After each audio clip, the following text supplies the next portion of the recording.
여러분, 성경은 우리 인간에 대해서 뭐라고 정의하냐라고 하면은 혼을 갖고 육체 속에 살아가는 영으로 정의를 해요. 다시 한번 뭐라고요? 혼을 갖고 육체 속에 살아가는 영이 바로 인간이다라고 그렇게 정의를 합니다.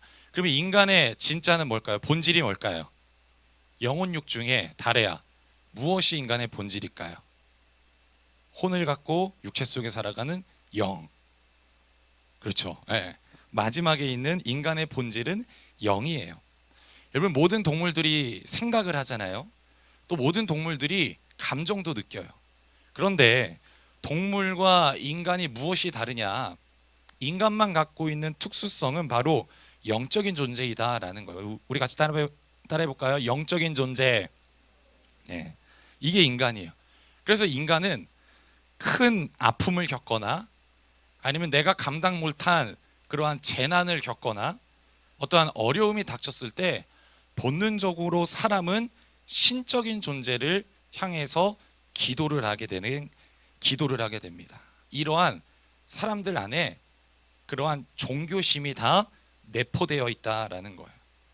그래서 여러분, 옛날부터 사람들이 어때요? 특정 종교를 이끄는 선구자가 없어도 우리 종교를 믿어라 전도하는 그러한 모습이 없어도 우리 옛날의 선조들을 보면 어떻게 해요? 자연스럽게 달을 향해서 아니면 마을에 있는 오래된 나무를 놓고 아니면 어떠한 짐승을 대상으로 놓고 이러한저러한 신들을 만들어 놓죠. 그리고 그것을 향해서 제사를 드리고 어떠한 예배를 드리고 제의적인 그러한 모습들을 행하면서 결론은 뭐냐? 자신의 심적 위안을 삼기 위해서 그러한 일들을 많이 행한다라는 거예요. 이게 인간의 본능이에요. 그런데 우리 청년들 아이러니하게도 이 종교심이라는 단어, 데이시나이몬이라는 단어는 그 주보에도 나와 있죠. 이 데이도라는 단어와 다이몬이라는 단어의 합성어예요. 데이도라는 단어는 두려워하다. 그리고 다이몬, 악마라는 이 두 가지 단어의 합성으로서 종교심이라는 이 단어의 본 의미는 뭐냐? 귀신을 두려워하여서 섬긴다라는 의미가 바로 종교심이라는 단어의 의미예요. 여러분, 사탄은 우리 인간이 갖고 있는 영적인 본능을 이용해서 종교심을 만들고 그걸로 사람들에게 섬김을 받으려고 해요. 그래서 예를 들어서 우리 지난주에 명절이었지만 명절에 조상들에게 제사상을 차리는 그러한 모습들이 우리 한국 문화 조선시대 때부터 해서 계속해서 이어오잖아요. 왜 그런 거예요? 조상에게 그 마음을 달래주지 않으면 뭔가 찝찝한 거죠. 무슨 사건이 날 것 같고 우리 집안에 무슨 안 좋은 일, 악재들이 들어서게 될 것 같고 귀신이 해를 가할까 봐 액땜을 한다라고 하고 또 굿을 벌리기도 하고 그 모든 것이 뭐예요? 그 어떠한 귀신의 존재를 그들의 마음을 달래는 그러한 모습들이 있는 거죠. 사람들 안에 무슨 심리가 있는 거예요? 무서운 마음이 있는 거예요. 두려운 마음이 있는 거예요. 내가 섬기지 않으면, 내가 어떠한 제스처를 취하지 않으면 그들이 나를 해하게 될까 봐 그러한 마음 때문에 제사를 드리는 그러한 모습들이 있죠. 여러분, 사탄이 따라해 봅시다. 두려움. 이 두려움을 조장해서 사람들 마음 안에 종교심을 갖게 한다라는 거죠. 여러분, 우리가 잘 아는 사건이죠. 이스라엘 백성들이 출애굽을 하고 나서 광야에 머물렀을 때 모세가 잠깐 40일 동안 시내산에 가 있었어요. 그러니까 그 남겨진 이스라엘 백성들 안에 무슨 마음이 생깁니까? 두려운 마음. 우리가 공격당하면 어떡하냐? 우리 많은 인원들이 어떻게 버려진 거 아니냐? 두려워하는 마음, 걱정하는 마음, 근심한 마음들이 모아져서 만들어낸 게 뭐예요? 금송아지, 우상이잖아요. 여러분, 두려움의 결과 우상을 만들어낸다라는 거예요. 이처럼 종교심이라는 거는 그 단어에서 말하고 있는 것처럼 두려움을 통해서 사람들 안에 종교심을 만들어내게 된다라는 거죠. 여러분, 경제랑 종교가 연결되는 이유도 마찬가지예요. 내가 벌어들이는 돈이 줄어들까 봐, 내가 하고 있는 장사가 망할까 봐, 내가 새롭게 연결한 계약이 어그러질까 봐, 이러한 두려운 마음들이 모아져서 사람들이 종교를 갖게 되는 거예요. 그래서 우리 청년들 유럽에 가면은 어마어마한 대성당들이 있잖아요. 뭐 베드로 성당, 두오모 성당, 또 밀라노의 대성당, 그러한 어마어마한 그러한 성당 주변에 전부 다 뭐가 자리 잡고 있어요? 빼곡하게 여러 가지 상가와 갤러리들이 성당이 만들어지기 전부터 그 자리를 자리 잡고 있었던 거죠. 오늘 우리가 에베소서를 같이 나눠볼 건데, 성경에 나오는 에베소 지역도 마찬가지였어요. 여러분, 에베소는 지중해 해안가에 위치한 도시입니다. 해안가에 위치했기 때문에 자연스럽게 무역이 발달했는데, 소아시아 지역에서 가장 큰 항구 도시가 바로 에베소예요. 로마의 식민지지만 교통과 무역의 중심지가 되다 보니까 경제활동이 가장 활발한 도시가 소아시아 지역 중에서 에베소라는 지역이에요. 그와 동시에 경제가 활발하게 발달하는 만큼 무엇이 발달했냐? 따라합시다. 종교가 활발하게 발달한 도시가 에베소예요. 화려하고 웅장한 신전을 만들고 그 중심으로 생명과 또 풍요를 상징한다라고 하는 아르테미스 여신, 성경에 나오는 아데미 여신을 모든 사람들이 에베소 지역에서 섬기고 있었죠. 이 신을 섬기면 우리가 무역을 펼치고 바다를 건너고 하는 그 모든 것 가운데 풍요와 생명이 주어질 거다라고 하는 그 두려워하는 마음에서 아데미 여신을 열심히 섬기고 있었어요. 그래서 여러분, 사도행전 19장에 보면 바울이 이 에베소 지역에 전도를 가잖아요. 그래서 얘기를 하죠. 이 아데미 여신, 이 모든 신상들은 다 허구다, 가짜다, 참신은 누구다? 여호와 하나님만이 진짜 하나님이다 라고 바울이 에베소 지역에 전도를 해요. 그런데 무슨 일이 일어나요? 데메드리오라고 하는 이 아데미 신상을 만드는 사람과 갈등이 빚어지게 되죠. 너 뭔데 감히 아데미 여신을 그렇게 얘기하냐라고 갈등이 빚어져요. 그래서 에베소 사람들이 전부 다 들고 일어나서 바울을 공격하는 그러한 일을 겪게 되는 거죠. 그만큼 종교심이 대단했던 도시가 어디냐? 따라합시다. 에베소. 다시 한번 더, 에베소였다라는 거죠. 여러분, 아브라함이 하나님의 명령을 따라서 자신의 고향을 떠나잖아요. 그래서 갈대아 우르 지역을 떠나기 전에 아브라함이 자기 집에 있는 모든 우상들을 다 부셔버려요. 아브라함의 아버지 데라가 직업이 뭐였어요? 우상 신상을 만드는 그러한 직업을 하고 있었죠. 하나님의 말씀을 따라서 이 우르 지역을 떠나기 전에 아브라함이 모든 망치를 들고 집안에 있는 신상들을 다 망치로 쳐서 부수게 됩니다. 그런데 이러한 상황에서 아버지 데라가 가장 먼저 한 말이 뭐예요? 야, 이 아브라함아, 너 그 신에게 보복당하면 어떻게 하려고 이러한 짓거리를 벌이냐라고 아버지 데라가 이야기를 하죠. 뭐예요? 후환이 두렵고 보복을 당하고 무슨 사건이 터지는 이러한 두려움을 조장해서 사람들에게 종교심을 갖게 하고 그 종교심이 종교적인 행위를 이어지게 만든다라는 거예요. 그리고 그 행위들이 모아져서 종교 단체가 만들어지는 거예요. 여러분, 종교라는 것은 이렇게 탄생합니다. 순서를 잘 기억해요. 사람들 마음 안에 두려워하는 마음이 생겨서 종교심이 발동을 하게 해요. 그 종교심으로 인해서 종교적인 행위를 하게 해요. 제의적인 행위를 하게 하고, 그리고 그러한 행위들이 한 명, 두 명, 여러 명의 사람들이 모아져서 종교 단체를 이루게 해요. 종교가 이렇게 만들어집니다. 그런데 에베소 지역이 이러한 모습을 갖고 있었다라는 거예요. 우리 청년들, 여기까지의 배경을 잘 기억하면서 한번 얘기를 들어보세요. 여러분, 에베소는 바울이 3년 동안 사역을 한 곳이에요. 사도 바울이 대부분의 사역은 어느 지역을 가든지 1년, 또 대부분은 다 몇 개월 짧게 머무는데 이 에베소 지역만큼은 사도 바울이 3년 동안 가장 길게 사역을 합니다. 가장 길게 사역을 했으니까 사도 바울이 그만큼 뭐가 있을까요? 애정하는 마음이 있었겠죠. 사도 바울이 신경과 마음이 가장 쓰이는 곳이 에베소였어요. 그런데 목사님이 방금 얘기한 것처럼 에베소의 분위기와 에베소의 상황을 사도 바울이 이렇게 알고 있었던 상태에서 바울이 얼마나 생각이 복잡했을까요?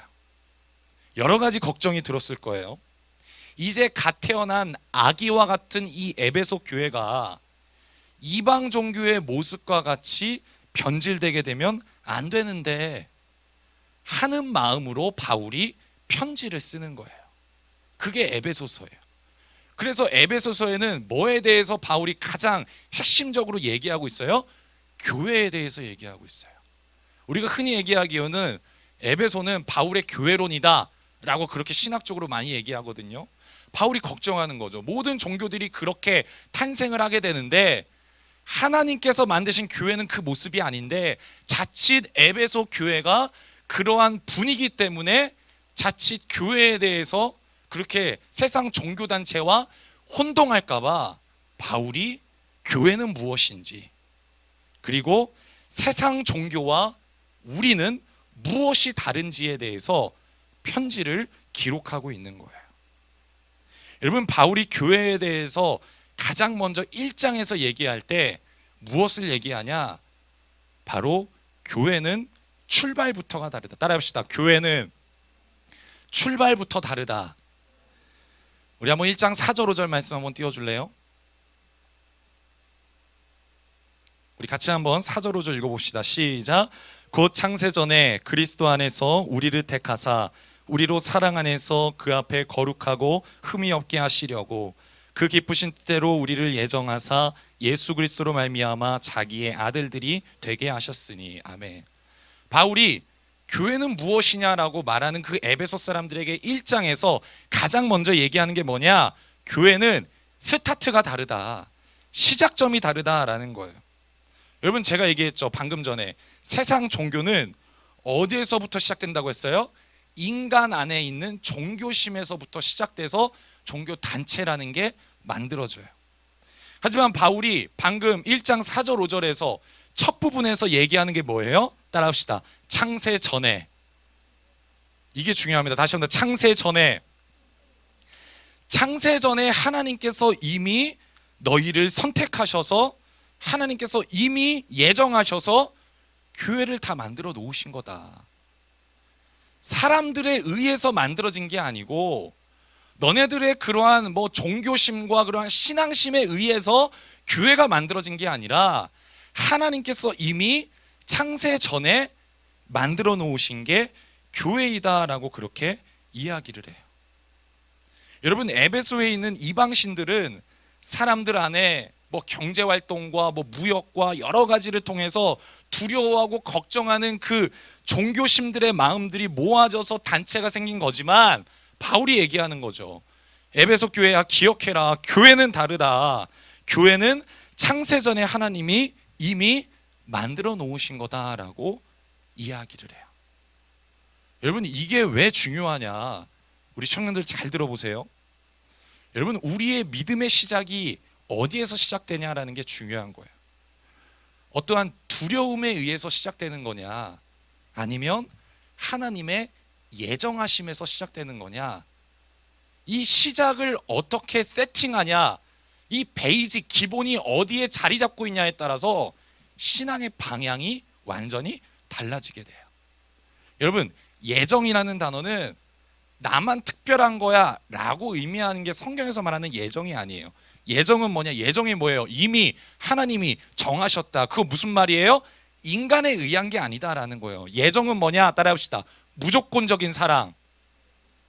다시 한 번 더. 무조건적인 용납.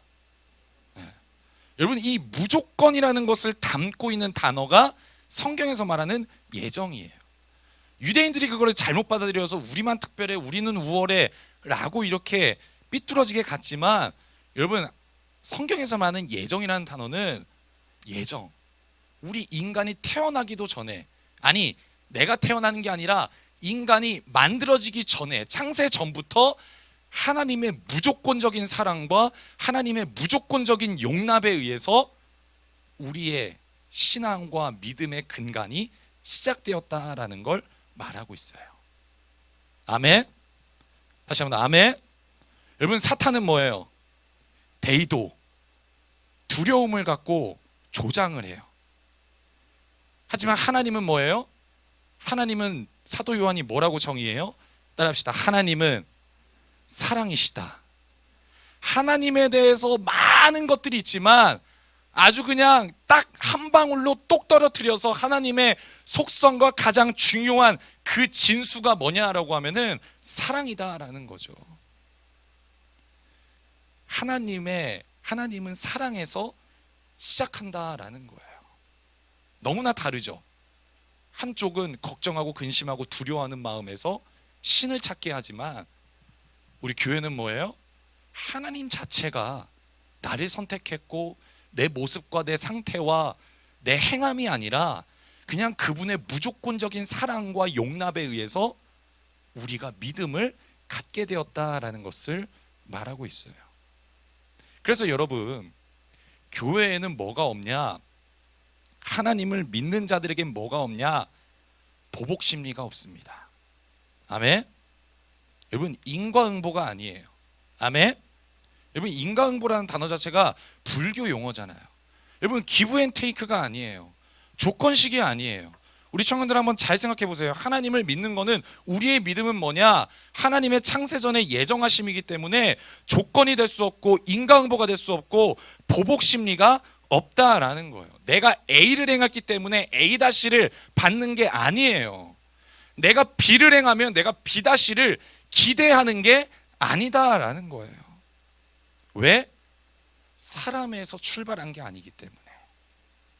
사람에서 기인한 것이 아니라 하나님의 은혜로 시작된 것이 교회요 우리의 믿음이다라고 바울이 에베소서 1장에서 이야기하고 있는 거예요. 우리 청년들, 신앙생활은 큰 소리로 따라합시다. 종교심으로 하는 게 아니다. 여러분, 신앙생활 종교심으로 하지 마세요. 여러분, 신앙생활은 종교심으로 하는 게 아니라 하나님의 그 무조건적인 은혜, 그걸로 하는 거예요. 그걸 깨닫고 그걸 알면 되는 거예요. 여러분, 믿음과 종교심을 잘 구분해야 합니다. 우리 청년들, 헌금을 예로 들어서 우리 하나님은 내가 11조와 헌금 생활을 좀 잘 못하고 안 했다라고 해서 보복당하게 하고 또 삶을 살아가다가 무슨 사건이 터지게 하고 그러한 분이 아니에요. 아멘? 아멘? 여러분, 여기는 우리가 잘 이야기를 들었죠. 그런데 반대로도 한번 생각을 해보세요. 반대로 내가 헌금 생활을, 내가 11조 생활을 잘한다고 무엇이 얻어지고 보상이 주어지는 게 아니에요. 우리가 이쪽으로만 늘 생각을 하지만 동일하게 이쪽에서도 생각을 해야 되는 거예요. 여러분, 조건이 아니라고 했잖아요. 보상이 아니라고 했어요. 보복 심리가 아니라고 했어요. 인과응보가 아니라고 했어요. 내가 여러분 헌금 생활을 열심히 하고 성실히 하고 잘한다라고 해서 무엇이 얻어져야 되는 게 아니에요. 그 공식은 성립하는 게 아닙니다. 우리가 그렇게 연결하기 때문에 마치 투자하는 것처럼 하는 거예요. 내가 10분의 1을 드립니다. 내가 10분의 2까지 드립니다. 아이, 나는 다 드립니다. 여러분, 그렇게 투자하는 게 아닌 거예요. 나는 11조 열심히 드리는데 왜 이러한 일이 생겨? 이렇게 생각해 본 적 있지 않아요? 내가 정직하게, 내가 올곧게 헌금 생활 최선을 다해서 하는데, 교회 안에서 봉사 열심히 하는데, 내가 뭐 이것저것 정말 열심히 하고 하는데 왜 이 물질에 대한, 아니면 세상에 대한 어려움을 내가 만나게 돼? 여러분, 이렇게 조건을 다는 건 종교심이에요. 믿음이 아니에요. 여러분, 그건 뭐냐? 인생을 살다 보면 어려움을 그냥 겪는 것 뿐이에요. 그 이상도 그 이하도 아니에요. 그걸 자꾸 하나님이랑 연결하고 그걸 어떠한 내 종교적 행위랑 연결하면 거기서부터 종교심의 연결돼서 빠지게 된다라는 거죠. 우리 청년들 헌금이 뭐예요? 따라합시다. 헌금은 신앙 고백이다. 다시 한번, 헌금은 신앙 고백이다. 여러분, 헌금은 신앙 고백이에요. 여러분, 이 세상의 가장 최고의 가치로 여기는 게 뭐예요? 돈이잖아요. 물질이잖아요. 이거를 나는 하나님께 드립니다라는 신앙 고백이 헌금이에요. 그 신앙 고백이 뭐예요? 내 생명을, 나를 안전하게 하는 것은 물질이 아니라 세상의 가치가 아니라 오직 여호와 하나님뿐입니다라는 마음으로 드리는 게 헌금이 돼야 되는 거예요. 아멘. 드리면 내가 무언가를 기대하고, 못 드리면 내가 막 찝찝해하면서 웅크려하면서 무슨 일이 겪게 되면은 거봐 내가 똑바로 안 하니까 이러한 일이 겪게 되네 라는 것은 여러분 미신적인 신앙, 종교심이다라는 거예요. 여러분, 물론 우리의 하나님은 축복하신 하나님입니다. 아멘. 여러분, 아들이 부족하고 힘들 때 언제든지 힘주시고 도와주시는 사랑의 아버지예요. 그런데 A를 했으니 내가 A-를 기대한다? 투자하면 안 된다라는 거예요. 바울이 뭐라고 말합니까? 에베소서 1장 3절 말씀 한번 띄워주세요. 1장 3절 같이 한번 읽습니다. 시작. 찬송하리로다 하나님 곧 우리 주 예수 그리스도의 아버지께서 그리스도 안에서 하늘에 속한 모든 신령한 복을 우리에게 주시되. 아멘. 바울이 얘기하죠. 하나님께서 뭐예요? 모든 신령한 복을 우리에게 주셨다라는 거예요. 내가 종교심을 열심히 충성을 했기 때문에, 내가 신앙심을 열정을 갖고 있기 때문에 의해서가 아니라 하나님의 무조건적인 사랑. 아멘. 하나님의 무조건적인 용서와 용납에 의해서 우리를 자녀 삼아 주시고 신령한 복을 주시고 교회 되게 하시고 믿음을 갖게 하시고 하나님을 고백하는 자로 살게 하신다. 이게 믿음이다 라고 바울이 우리들에게도 이야기하고 있습니다. 우리 원암 청년들 신앙생활 어떻게 하고 있나요? 우리 옆 사람 보면서 같이 한번 얘기해 볼까요? 신앙생활 어떻게 합니까? 반대쪽에도 신앙생활 어떻게 하니? 여러분, 내 안에 있는 종교심으로 하고 있나요? 아니면 창세전에 이미 계획하신 그분의 사랑과 용납하심 가운데 하고 있냐라는 거예요. 사탄은 뭐예요? 믿는 자들이 세상 종교를 따라가게 해요. 믿음이 아니라 종교심에 연결시켜서 어떠한 열심과 어떠한 투자와 보상과 보복과 이 두려운 논리 속에 신앙생활하는 거죠. 그게 뭔가요? 올가매지는 거죠. 여러분, 그렇게 신앙생활한다고 생각을 해보세요. 내가 A를 하는 만큼 A-가 와. 내가 못하면은 무슨 일이 터지고 내가 잘하면 그때 풀려. 그렇게 신앙생활한다고 하면 여러분 얼마나 올가매집니까? 여러분, 종교심으로 신앙생활하는 사람은 그것만큼 힘듦이 없어요. 섬길수록 열심히 할수록 기쁨이 아니라 걱정이에요. 근심이에요. 기쁨이 넘치는 게 아니라 두려움이 넘치는 거예요. 늘 뭐예요? 신앙이 내가 이거 못하면 어떡하지? 나는 이거 못하는데 이거 어떡하지? 이렇게 걱정과 근심만 가득 차게 된다라는 거죠. 만약에 교회가 그 종교심으로 가득 차게 되면 어떻게 됩니까? 정죄하는 거예요. 내 자신도 정죄하고 상대방도 정죄하는 거예요. 너 이거 했어 못했어? 너 저거 했어 못했어? 너 왜 참여 못해? 너 왜 너는 안 돼? 회개해 엎드려. 그렇게 정죄하는 거죠. 여러분, 그러한 사람들에게 하나님은 어떠한 분이냐? 껄끄러운 분이에요. 다가가기가 참으로 어려운 하나님이다라는 거죠. 무서운 하나님이에요. 반면에 바울이 말하고 있는 것처럼 창세 전에 하나님의 무조건적인 사랑으로 신앙생활하는 사람들은 가장 큰 특징이 뭐냐? 따라합시다. 자유. 다시 한번 큰 소리로 자유를 누려요. 자연스럽게 자유가 주어져요. 왜?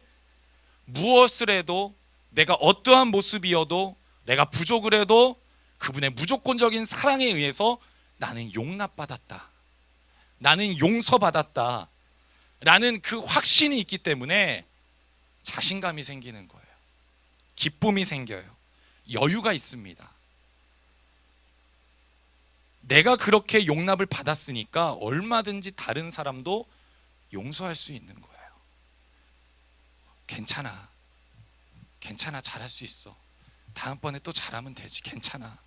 얼마든지 내가 용납을 받은 존재이기 때문에 다른 사람도 사랑하고 용납할 수 있어요. 여러분, 교회는 뭐가 있어야 되냐? 이러한 영적인 여유가 있어야 되는 거예요. 아멘.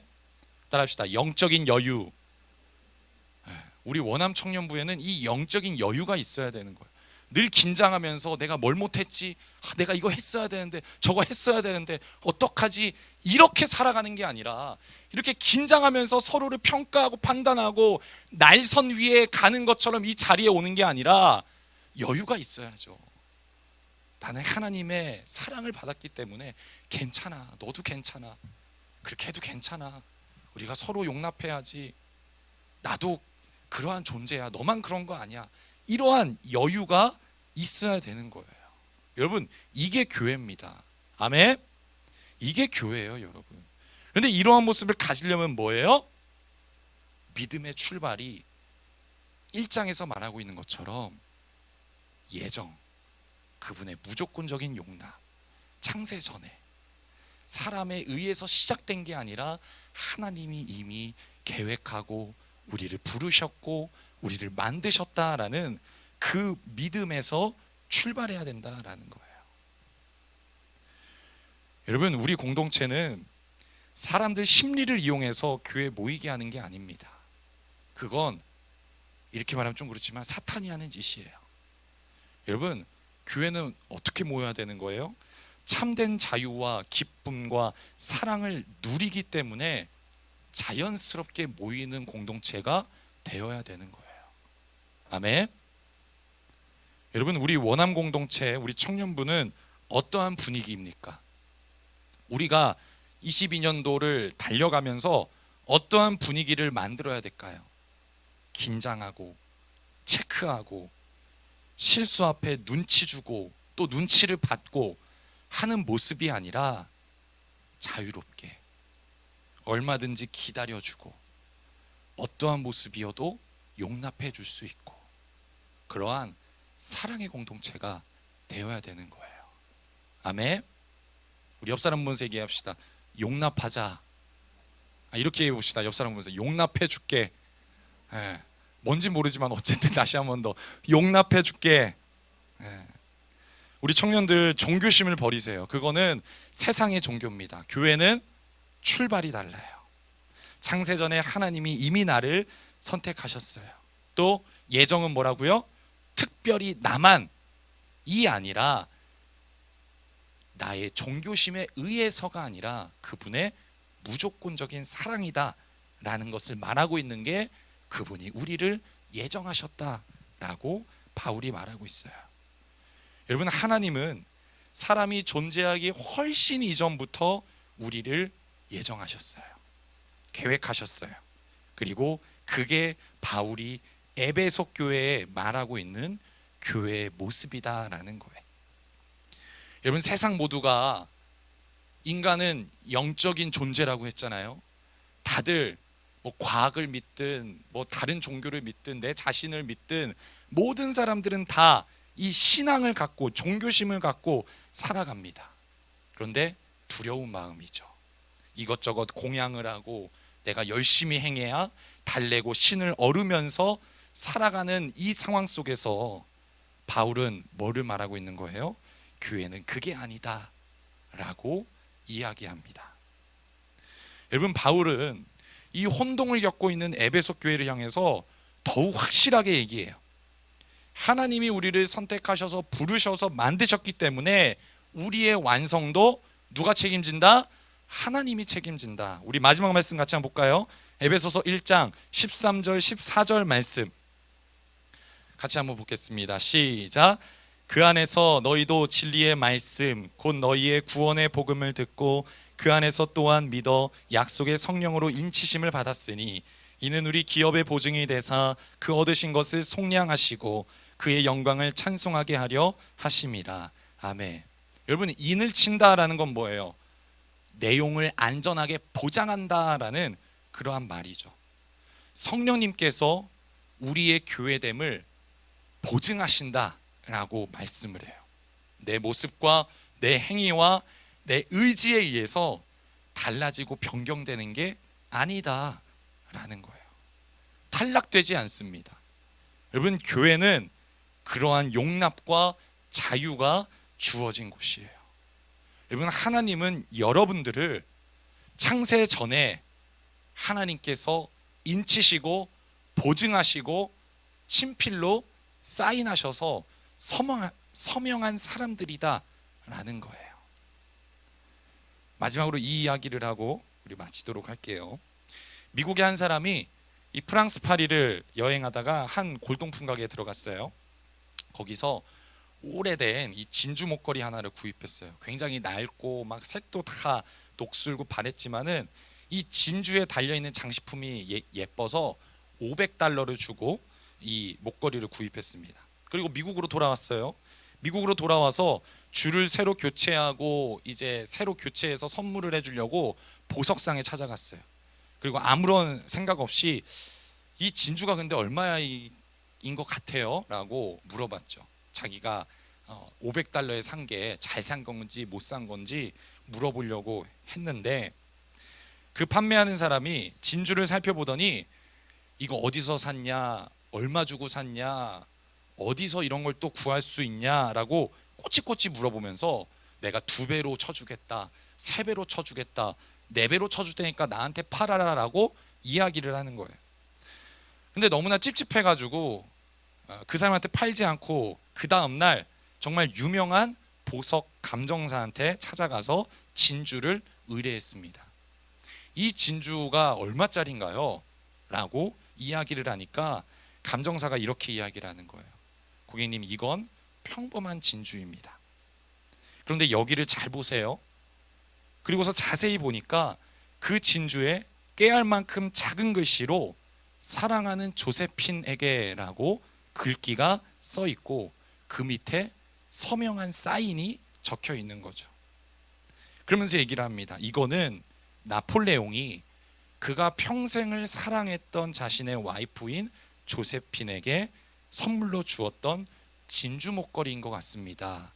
그의 친필 사인이 맞습니다 라고 이야기를 하는 거예요.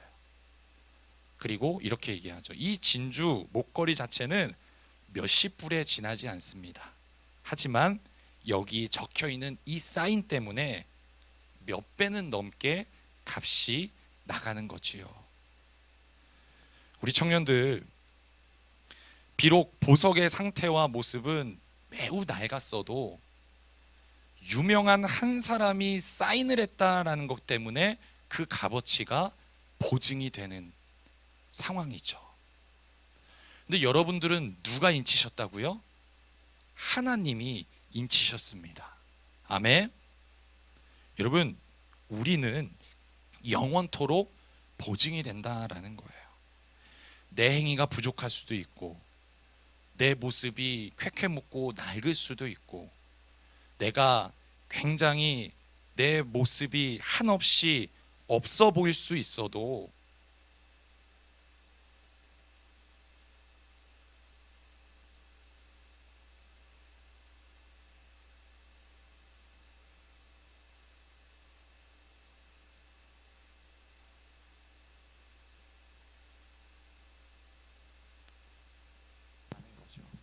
아멘. 아멘. 우리 옆 사람이랑 같이 한번 마지막으로 얘기해 볼까요? 하나님이 서명한 사람입니다. 다시 한번 더, 하나님이 서명한 사람입니다. 여러분, 우리가 흔들리지 말아야 할 믿음은 무엇이냐? 하나님이 창세전에 인치시고 서명한 사람들이다라는 거예요. 사탄은 계속해서 우리 안에 종교심을 심으려고 합니다. 보복 심리로 두려운 마음을 갖게 하고 보상 심리로 어떠한 조건들을 달게 하죠. 하지만 그러한 것에 의해서가 아니라 하나님은 이미 여러분들을 선택하셨고 부르셨고 교회가 되게 하셨다라는 거예요. 사람의 의함이 아니라 그분의 무조건적인 사랑으로 신앙생활 하시기 바래요. 그리고 여러분들 안에 있는 종교심을 버리는 이 시간들이 되었으면 좋겠어요. 그것을 버리고 하나님의 사랑을 누리면서 여러분들의 인생과 신앙을 출발해 나아가는, 또 그러한 공동체를 형성해 나아가는 우리 원암 청년부가 되기를 주의 이름으로 축복합니다.